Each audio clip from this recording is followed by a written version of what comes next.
अभी workshop railway workshop road चले जाओ, जो दून के पास ठेका है या किसी ठेकेदार को जगह दे दे, ठेकेदार हमसे पैसे लेके जाए, हमको कोई तंग भी नहीं करेगा। जिस तरह जुदून ने उसूलत दिए हुए, हर रेडियो की सहूलत मिलना चाहिए, जगह जगह ठिया देना चाहिए, उसके मुताबिक हुकूमत उससे जो ठेकेदार से ले सकते हो ले ले। अब ये देखिए, ये आखिरी रेडी है जो यहाँ से निकाली जा रही है।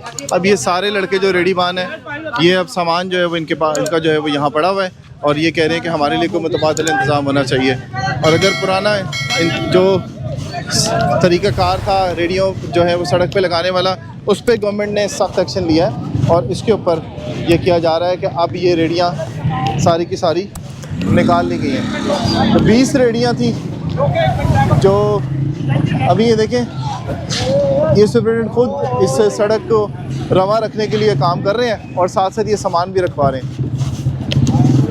तो इसमें सड़क का भी ख्याल रखना पड़ता है कि ट्रैफिक का रवानी जो है वो मुतासिर ना हो और साथ साथ ये ऑपरेशन भी किया जाता है।